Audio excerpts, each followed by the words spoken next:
Okay students, तो last class हम लोगों ने चैप्टर नंबर 7 स्टडी किया था।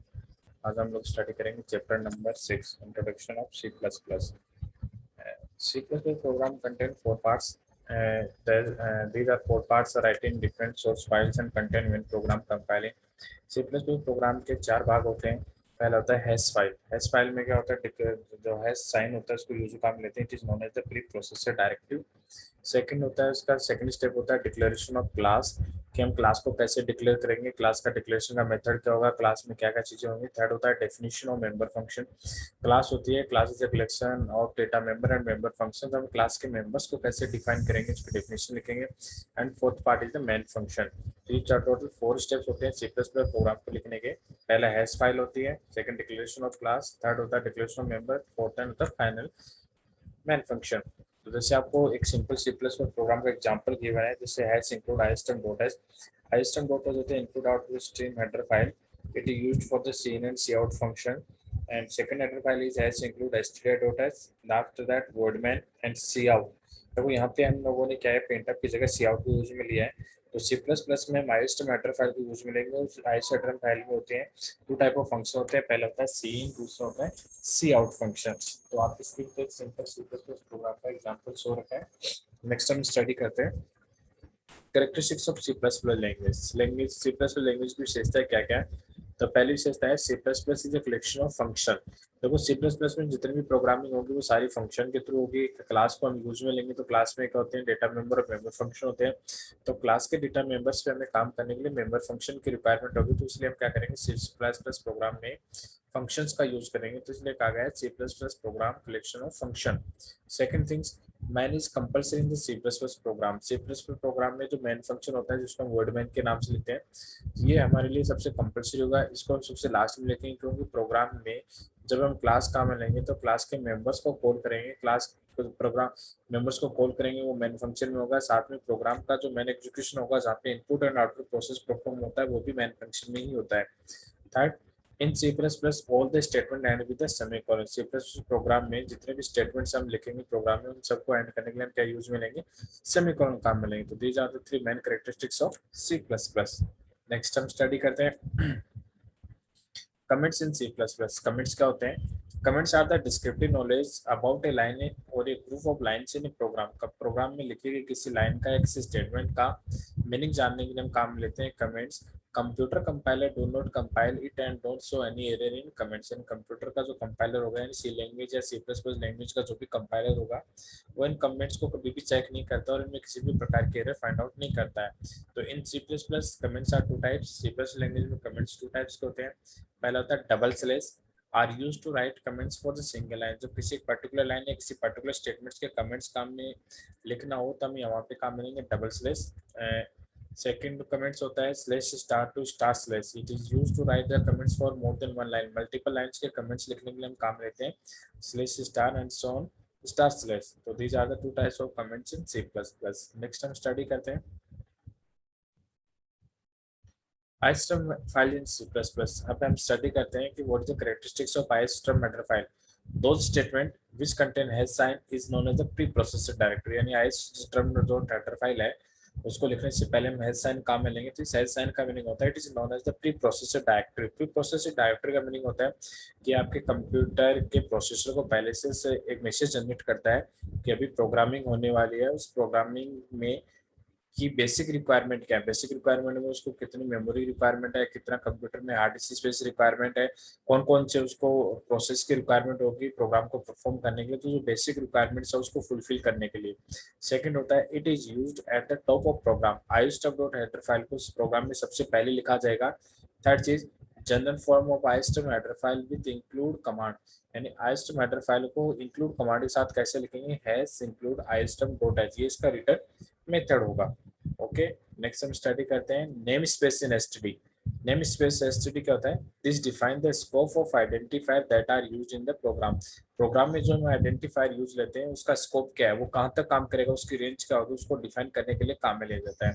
सेकंड थिंग होती है to use this scope we have to write using name space STD.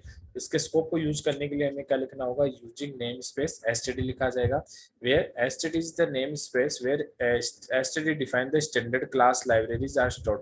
यानी ये क्या कहते हैं, स्टैंडर्ड लाइब्रेरी को डिफाइन करता है जहाँ पे क्लास की डेफिनेशन लिखी हुई है, क्लास के डाटा मेंबर फंक्शन की डेफिनेशन लिखी है। तो एसटीडी को काम लेते हैं स्टैंडर्ड लाइब्रेरी को डिफाइन करने के लिए। These are the characteristics of name space in C plus plus. Now next, compiling and linking. Compiling, the process of compiling and linking depends on the operating system। यानी compiling का मतलब होता है आपके प्रोग्राम में से एरर फाइंड आउट करने का, और लिंकिंग का मीनिंग होता है आपके प्रोग्राम के सोर्स कोड को उसके एग्जीक्यूटेबल फाइल के साथ ऐड करने का प्रोसीजर होता है, उसको हम बोलते हैं लिंकिंग।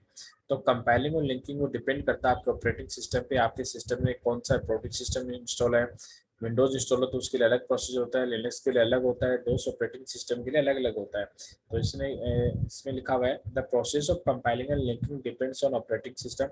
जो कंपाइलिंग और लिंकिंग का प्रोसेस वो आपके ऑपरेटिंग सिस्टम डिपेंड करेगा। फर्स्ट स्टार्ट करते हैं for Linux operating system. In Linux for compiling and linking G plus plus command use. जब लिनक्स प्रोग्राम को हम रन करवाएंगे तो वहाँ पे हम G plus plus command use लेंगे। जैसे एग्जाम्पल लिखा हुआ जी प्लस प्लस abc.cpp। सो जी प्लस प्लस कमांड को लिखेंगे। सेकंड लिखा हुआ है this command compile the program and make object file abc do and after make the executable file a.out। यानी जब जी प्लस प्लस कमांड को हम रन करवाएंगे तो ये क्या करेगी, दो टाइप की फाइल को क्रिएट करेगी। पहली फाइल होगी जो ऑब्जेक्ट फाइल होगी जिसका एक्सटेंशन होगा वो डॉट ओ होगा। जैसे फॉर एग्जांपल हमने कोई फाइल बनाई है वो एबीसी के नाम से है, या कोई प्रोग्राम हमने सेव किया वो एबीसी फाइल के नाम से सेव किया है, तो जब उसकी ऑब्जेक्ट फाइल बनेगी वो बनेगी एबीसी डॉट ओ से। और उसकी एग्जीक्यूटेबल फाइल या जिस फाइल को हम रन करवा के आउटपुट फाइंड आउट करते हैं वो फाइल बनेगी ए डॉट आउट एक्सटेंशन से। सेकंड होता है MS DOS. C plus plus provide the facilities of editor with the compiling and linking. MS DOS में क्या होता है, सी प्लस प्लस क्या होगी, एडिटर प्रोवाइड करवाती है। एडिटर का मीनिंग होता है जिसकी सहायता से हम प्रोग्राम में या सोर्स कोड को एडिट कर सकते हैं। तो एडिटर की सहायता से हम कंपाइलिंग और लिंकिंग की प्रोसेस को कंप्लीट कर सकते हैं। Now next topic, tokens in C++। First study करते हैं what is a token. Tokens are the smallest unit of program. इस प्रोग्राम की सबसे छोटी इकाई को टोकन कहा जाता है। Tokens are the different types. First one is the keyword. Keyword, it is known as reserved word। Keywords are those words whose meaning is already defined in computer memory। and keywords ऐसे शब्द होंगे या ऐसे word होंगे जिनका meaning पहले से computer की मेमोरी में डिफाइन, मीनिंग उनको लिखने का मेथड होगा, उनकी वर्किंग वो पहले से ऑलरेडी डिफाइन होती है, उनका हम बोलते हैं कीवर्ड्स।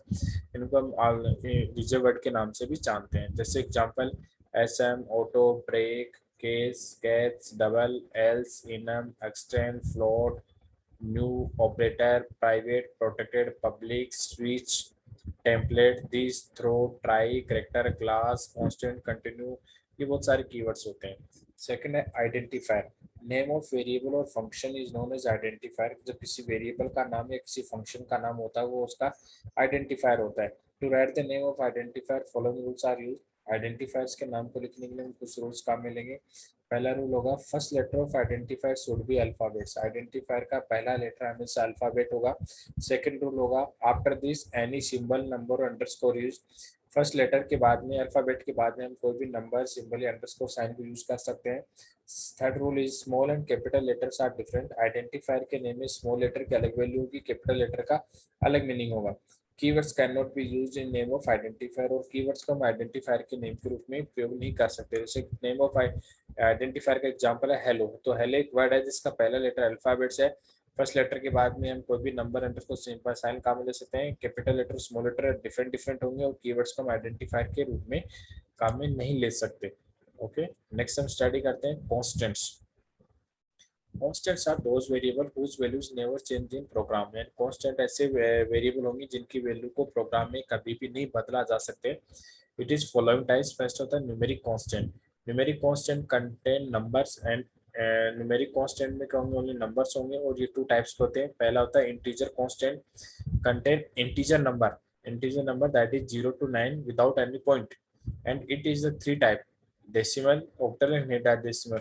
यानी न्यूमेरिक कांस्टेंट में ओनली नंबर्स होंगे। ये टू टाइप्स के होते हैं। इनमें पहला न्यूमेरिक कांस्टेंट होता है वो इंटीजर कांस्टेंट होता है that contain number 0 to 9 without decimal. यानी ऐसे नंबर होंगे जो विदाउट पॉइंट वाले नंबर होंगे। ये भी थ्री टाइप्स के होते हैं। पहला होता है real constant, contain real numbers, जो रियल नंबर को कंटेन करेंगे वो रियल कांस्टेंट होंगे। सेकंड होता है character constant, are written in single quote. और थर्ड होता है करेक्टर कांस्टेंट, और उसके बाद में होता है string constant. String constants are written in double quote. Okay, now next हम स्टडी करते हैं data types in C plus plus. In C plus plus data types is defined in the following categories. C plus में data type होते हैं, वो पहले होते हैं बेसिक डेटा टाइप। तो बेसिक डेटा टाइप होते हैं integer, character, float, long, double, void. Second होते हैं यूजर डिफाइंड डेटा टाइप, जिनको हम बोलते हैं structure, union and enum. Third data type होते हैं अरे, पॉइंटर एंड रेफरेंस। यहाँ से by the mistake user defined में अरेक्टर लिखा हुआ है, दैट इज अ स्ट्रक्चर। तो थ्री टाइप डेटा टाइप्स होते हैं। डेटा टाइप का मीनिंग होता है to define the type of data, data के प्रकार को बताने वाले होते हैं data type. C plus plus language में डेटा टाइप तीन टाइप के होंगे। पहला होगा बेसिक, बेसिक में होंगे integer, character, float, void, double, long. User define होंगे, यूजर डिफाइन में होते हैं स्ट्रक्चर, यूनियन एंड इनम। और थर्ड होता है डिराइव्ड डेटा टाइप में होते हैं अरे, पॉइंटर एंड रेफरेंस। तो हम इसको स्टडी करते हैं। सबसे पहले user defined data type. Structure user defined data type ऐसे डेटा टाइप जिनको यूजर ने परिभाषित किया अपने रिक्वायरमेंट्स के अकॉर्डिंग, उनको हम बोलते हैं यूजर डिफाइंड डेटा टाइप। तो हम बोल सकते हैं those data type which are defined by या those data type which are made from the combination of basic data type is known as user defined data type. तो first study करते हैं structure and union. The combination of basic data type with other data type is known as structure. यानी basic data type के combination को अलग data, एक से अधिक बेसिक डेटा टाइप के, एक से अधिक बेसिक डेटा टाइप को जब एक साथ में कंबाइन करेंगे तो उसको हम बोलते हैं structure. The syntax of structure is struct keyword, after that structure name, and structure contain members, that is data member and member function. Example, जैसे हमने बनाया स्ट्रक्चर बनाया struct student ने character name 20, integer age, float, percentage. तो ये क्या होगा, combination of basic data type होगा। डिफरेंट डेटा टाइप्स को हमने यहाँ पे कंबाइन किया है, करेक्टर, इंटीजर, फ्लोट, तीनों डेटा टाइप को जब एक साथ में कंबाइन किया तो वहां से क्या जनरेट हुआ, स्ट्रक्चर हुआ। तो स्ट्रक्चर का सिंटेक्स हम लिखेंगे स्ट्रक्ट कीवर्ड होगा, स्ट्रक्चर का नेम होगा, स्ट्रक्चर में डाटा, स्ट्रक्चर के मेंबर्स होंगे, डेटा टाइप होंगे। तो जैसे एग्जांपल में लिखा हुआ है करेक्टर, नेम है, integer, age and float, percentage. फिर उसके बाद में क्या होता है, स्ट्रक्चर का एंड होता है वो आपका सेमीकोलन होता है, यानी स्ट्रक्चर के ब्रैकेट के बाद में सेमीकोलन होगा। उसके बाद में हम क्या करते हैं, स्ट्रक्चर में ऑब्जेक्ट क्रिएट करते हैं। तो हमने अभी स्ट्रक्चर बनाया वो स्टूडेंट के नेम से बनाया है। तो स्टूडेंट स्ट्रक्चर को हम लिखेंगे struct student, student 1, student 2, these are the object of student structure. Okay, second होता है union. Union are also same as structure, but different is the size of structure. Is addition of its old member size, but the size of union is equal to its biggest member size. यानी क्या होता है, structure और union दोनों same होते हैं, दोनों की वर्किंग भी सेम होती है, लेकिन दोनों में डिफरेंस क्या होता है, स्ट्रक्चर की साइज होती है उसके सभी डेटा मेंबर की साइज के सम के इक्वल होती है, जबकि यूनियन की साइज होगी उसके सबसे बड़े लार्जेस्ट डेटा मेंबर की साइज के इक्वल होगी। तो these are the major difference between the structure and union. Next है क्लास। एक class is a collection of data and function, या हम बोल सकते हैं class is a collection of data member and member function. In other words we can say that the class is a collection of more than one type of objects, या हम बोल सकते हैं कि क्लास होता है वो एक से अधिक ऑब्जेक्ट का कलेक्शन होता है। तो ये होता है क्लास। या simple definition, class is user defined data type but that works as a built in data type. It contain two types of member, data member and member function, and or we can say that class is a collection of different types of objects. Third है enum. It is the method of giving name to some integer constant and then accessing them using their name. And इसने कहा है it is the method of giving name of some integer constant and access them using their name. यानी सब कुछ integer values को या कुछ character values होंगी उनको हम क्या करेंगे, integer constant value assign करवाएंगे और उसी constant value के थ्रू उनको access करेंगे। We can create enumerated data type using the keyword enum, यानी इन्यूमरेटेड डेटा टाइप को क्रिएट करने के लिए इनम कीवर्ड काम मिलेंगे, followed by the list of symbolic integer constants. और उसके बाद में क्या होंगे, कुछ सिंबल्स होंगे यानी कुछ करेक्टर स्ट्रिंग्स होंगे जिनको हम क्या करेंगे, नंबर्स प्रोवाइड कराएंगे। फॉर एग्जांपल जैसे इसका सिंटेक्स लिखा हुआ है enum colour red green blue. तो in above syntax colour red have value 0, colour green है वैल्यू 1 एंड कलर ब्लू है वैल्यू 2 ऑटोमेटिकली। देखो यहाँ से हमने क्या किया है, हमारे पास में 3 स्ट्रिंग है या 3 हम बोल सकते हैं वेरिएबल है, रेड ग्रीन एंड ब्लू। इनको enum and enumerated data type में इनको कन्वर्ट करना, तो हम इनको क्या करेंगे, करेक्टर वैल्यूज को या हम वेरिएबल के नाम को इंटीजर वैल्यूज असाइन करवाते हैं। तो यहाँ पे हमें कोई बाय डिफॉल्ट वैल्यू गिवन नहीं है, तो बाय डिफॉल्ट क्या होगा, रेड का कलर, जो रेड का नंबर होगा वो 0 होगा, ग्रीन का 1 होगा और ब्लू की वैल्यू 2 होगी। एग्जाम्पल, सेकंड एग्जाम्पल में लिखा हुआ है enum colour red comma green equal to 3, blue equal to 8. In the above example, color red है वैल्यू 0 ऑटोमेटिकली। देखो रेड की वैल्यू हमें असाइन नहीं की हुई, तो रेड की वैल्यू 0 है, ग्रीन की वैल्यू हमें गिवन है और ब्लू की वैल्यू हमें गिवन है। तो ये होता है enumerated data type. Okay, next हम स्टडी करते हैं derive data type in C++। First one is अरे। अरे is a collection of same type elements under single name in continuous memory location. हमने सेकंड चैप्टर में स्टडी किया था कि अरे क्या होते हैं, एक ही प्रकार के एलिमेंट का एक समूह होता है जिनको सभी सभी एलिमेंट को एक ही नाम के अंतर्गत कंप्यूटर मेमोरी में लगातार क्रम में लिखा जाता है। तो अरे का डिक्लेरेशन का सिंटेक्स होता है डेटा टाइप नेम ऑफ अरे ब्रैकेट में साइज होगी। सेकंड होता है function. A function is a part of program. The main executable section program itself is a main function. A function is sub part of program which is declared outside the main function and called inside the main function. Function क्या होते हैं, general बोल सकते हैं to perform a specific task in program functions are used. Function is a part of program, function है वो programme का एक भाग होता है। जैसे मेन फंक्शन होता है वर्ड मेन, जिसको हम लिखते हैं वर्ड मेन क्या है, खुद एक फंक्शन है। तो ए फंक्शन इज ए सब पार्ट ऑफ प्रोग्राम, प्रोग्राम का एक भाग होगा which is declared outside the main function, जिसको हमेशा out main word main function से बाहर डिक्लेयर किया जाएगा, लेकिन उसको हमेशा कॉल वर्ड मेन के अंदर ही किया जाएगा। थर्ड होता है pointer. A pointer is a variable which hold the address of another variable. एक पॉइंटर एक ऐसा वेरिएबल होता है जो किसी दूसरी वेरिएबल का मेमोरी एड्रेस रखता है। Pointer contain two types of sign, first is asterisk, second is the address of and sign. तो asterisk are used to point a variable and address are used to store the address of a variable. For example, we have a variable integer x equal to 5, that is a integer variable.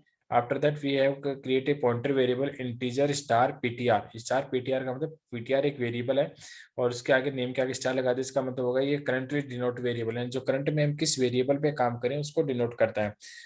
Next statement हमने लिखा ptr equal to address of x। इसका मतलब address of x assign to the ptr, इन x का जो memory address होगा उसको किसको असाइन कर दिया, पॉइंटर वेरिएबल ptr को। और आफ्टर दैट तो ये होता है पॉइंटर। नेक्स्ट हम स्टडी करते हैं reference type. Reference type is known as reference variable in C++, provided a new kind of variable called reference variable which serve the purpose of alias for a previously defined variable. Alias का meaning होता है sub name, या we can say in general definition it is used to provide the alias name of a predefined variable. इसकी simple definition हम लिख सकते हैं, it is used to provide the it is used to give the alias name of predefined variable, and पहले से declared variable को एक नया उपनाम एलियास नेम या सब नेम देने के लिए इसको हम काम में लेते हैं। जैसे for example we have a variable integer m equal to 10। Okay, now we have declare integer address of mr equal to m, यानी जो वेरिएबल m है उसको हमने नया नाम असाइन कर दिया mr, और उसको एड्रेस ऑफ जो m की वैल्यू होगी उसको mr वेरिएबल के मेमोरी लोकेशन पे हमने सेव करवा दिया। तो ये होते हैं reference data type. Now next, type compatibility in C++. Type compatibility in C++, when we write expression, it's like to combine several data type together, then we use type compatibility. Type compatibility, it is also known as a type conversion. There are the two types of compatibility. First for the implicit, this type of conversion automatically performed by the compiler, यानी इस type का जो conversion होगा वो आपके computer के compiler द्वारा automatic perform किया जाएगा। In this conversion small data type is converted into the largest data type, यानी जो स्मॉल डेटा टाइप होगा उसको बिग डेटा टाइप में कन्वर्ट किया जाएगा। फॉर एग्जांपल हम एक प्रोग्राम स्टडी करते हैं, लिखा हुआ hash include iostream dot h, hash include conio dot h using name space STD void main integer i equal to 5, यानी एक वेरिएबल है इंटीजर आई, इसकी वैल्यू में हमारे पास 5 है। सेकंड वेरिएबल हमारे पास फ्लोट है एफ, इसकी value 30.57। Okay, now we have print C out i and C out f, हमने इस आई और एफ को प्रिंट करवा दिया। उसके बाद में हमने लिखा सी out f cout float i. अब हमने क्या है, देखो आई हमारा इंटीजर वेरिएबल, तो इसको हमने क्या लिखा फ्लोट आई, इसका मतलब ये कंप्यूटर के कंपाइलर द्वारा इंटीजर को ऑटोमेटिकली फ्लोट में कन्वर्ट कर दिया जाएगा। और उसके बाद में हमने लिखा सी आउट इंटीजर एफ, तो इसका मीनिंग हो गया जो कंप्यूटर कंपाइलर क्या करेगा, जो एफ वेरिएबल है इसका डाटा फ्लोट था उसको ऑटोमेटिकली किस में कन्वर्ट कर देगा, इंटीजर में। तो ये होगा example of implicit conversion. Second होता है explicit conversion. This type of conversion is done by the user. In this process big data type is converted into small data type. यहाँ पे हम क्या करेंगे, टाइप कन्वर्जन फंक्शन काम में लेंगे। तो इसके लिए हमने लिखा है, ये सेम एग्जांपल है, जैसे हमारे पास एक variable integer a equal to 12, float b equal to 3.5। पहले हमने a और b की वैल्यू को प्रिंट करवा दिया, उसके बाद हमने लिखा सी आउट इंटीजर वेरिएबल ए को हमने फ्लोट वेरिएबल में कन्वर्ट करना है, तो इसके लिए मैं टाइप कन्वर्जन वेरिएबल फंक्शन का मैंने लिखा फ्लोट ब्रैकेट में ए, तो ये क्या करेगा, इंटीजर टू फ्लोट कन्वर्जन हो जाएगा। उसी तरीके से फ्लोट वेरिएबल बी है, उसको इंटीजर वेरिएबल में हमें कन्वर्ट कर दिया, तो ये होता है type conversion in C plus plus. Next है variable declaration C plus plus. C plus plus में वेरिएबल को कैसे डिक्लेयर करेंगे, तो in C plus plus variable declare is done at the first of program. जब हम प्रोग्राम को start करेंगे उसमें वेरिएबल डिक्लेयर करेंगे, कहाँ करेंगे, वॉइड मेन के जस्ट बाद में, यानी जो प्रोग्राम का मेन फंक्शन होगा उसमें सबसे पहला काम हमारा वेरिएबल डिक्लेरेशन होगा। जैसे for example void main, void main में हमने लिखा इंटीजर एक्स कॉमा वाई, तो एक्स और वाई क्या है, there are the two types of variable. हमने प्रोग्राम में जो वेरिएबल है एक्स और वाई, इनको डिक्लेरेशन करने का मेथड होगा data type name of variable. उसके बाद में हमने सी इन करवा दिया एक्स और वाई की वैल्यू को इनपुट करवा दिया, और उसके बाद में एक्स और वाई की वैल्यू को इनपुट करवा दिया। तो this one is the declaration of variable in C plus plus. Okay, तो ये आपका 6 चैप्टर कंप्लीट होता है, उसके बाद में हम नेक्स्ट चैप्टर को स्टडी करेंगे। Okay, thank you.